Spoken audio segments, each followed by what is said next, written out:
सध्या संपूर्ण महाराष्ट्रात गाजत असलेल्या सरपंच संतोष देशमुख हत्या प्रकरणात रोज नवीन खुलासे समोर येत आहेत। संतोष देशमुखांची हत्या अतिशय अमानुषपणे करण्यात आली। त्यांचा हत्येचा घटनाक्रम अक्षरशः अंगावर काटा आणि डोळ्यात पाणी आणणार आहे। सध्या सीआयडी आणि एसआयटीची टीम या प्रकरणाचा तपास करते। यावेळी पोलिसांच्या हाती काही व्हिडिओ रेकॉर्डिंग लागलेत, त्यासोबत काही हत्यारं सुद्धा जप्त करण्यात आलीत। संतोष देशमुखांच्या हत्येवेळी कुठली हत्यारं वापरण्यात आली ते या व्हिडिओच्या माध्यमातून आपण जाणून घेऊया। त्यासाठी हा व्हिडिओ शेवटपर्यंत पाहत राहा आणि टाइम्स नाऊ मराठीला फॉलो आणि सबस्क्राइब करायला विसरू नका।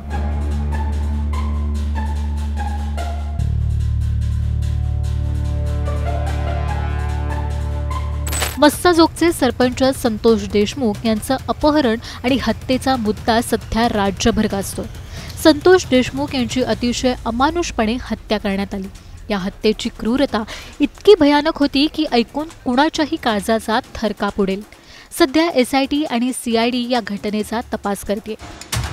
देशमुखांच्या हत्येचं व्हिडिओ रेकॉर्डिंगही करण्यात आलं होतं, अशी धक्कादायक बाबही समोर आली। पोलिसांना हे रेकॉर्डिंग आरोपींच्या मोबाईलमध्ये सापडले। आरोपींनी हे व्हिडिओ डिलीट केले होते, पण पोलिसांनी हे व्हिडिओ रेकॉर्डिंग पुन्हा रिकव्हर केल्याची माहिती आहे। या व्हिडिओ रेकॉर्डिंगमधून अनेक खळबळजनक गोष्टी पोलिसांच्या हाती लागल्यात। 9 डिसेंबरला केजच्या मासरसुंबा रोडवरील टोणगाव टोल नाक्यावर संतोष देशमुख यांची गाडी अडवली। एका काळ्या रंगाची स्कॉर्पिओ देशमुखांच्या गाडीसमोर आडवी घालण्यात आली।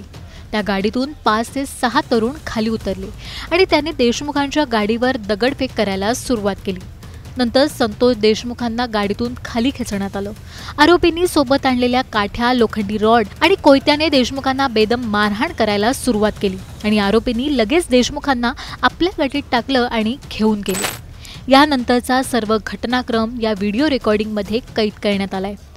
पोलिसांनी कोर्टात या व्हिडिओ रेकॉर्डिंग सोबत काही हत्यारं सुद्धा पुरावा म्हणून सादर केली आहेत। यामध्ये देशमुखांच्या हत्येसाठी एकूण 8 ते 9 हत्यारांचा वापर करण्यात आल्याचं समोर आलंय। यात 41 इंचाचा गॅस पाईप असून त्याला एका बाजूने करदोड्याने बांधून त्याची मूठ तयार करण्यात आली होती। तसंच अर्ध्या इंचाचा लोखंडी गोलाकार पाईप असून त्याला लोखंडी तारेच्या 5 क्लच वायर बसवल्या होत्या। एक लाकडी दांडा आणि तलवारीसारख्या धारदार हत्याराने देशमुखांची हत्या करण्यात आली।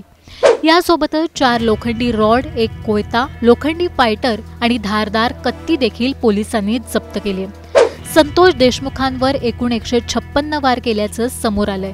तर मारहाणीमुळे त्यांच्या शरीरातलं 1.5 लिटर रक्त साकळल्याचं पोस्टमॉर्टम रिपोर्टमधून समोर आलंय। पोलिसांनी कोर्टात सादर केलेल्या पुराव्यांवरून मारेकऱ्यांना कठोरात कठोर शिक्षा देण्याची मागणी करण्यात आल्याचं कळतंय।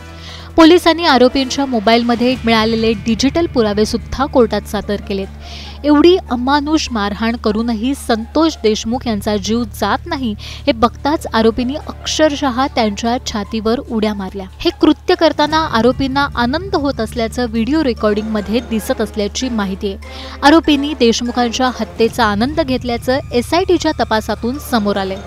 संतोष देशमुखांच्या हत्येवेळी वापरण्यात आलेली हत्यारं आणि डिजिटल पुराव्यांवरून मारेकऱ्यांना कठोरात कठोर शिक्षा मिळणार का? तुम्हाला काय वाटतं हे आम्हाला कमेंट करून नक्की सांगा। आणि हत्येचा मास्टरमाइंड समजल्या जाणाऱ्या वाल्मिकी कराडवर मकोका लागणार का याचाही व्हिडिओ पाहायला विसरू नका।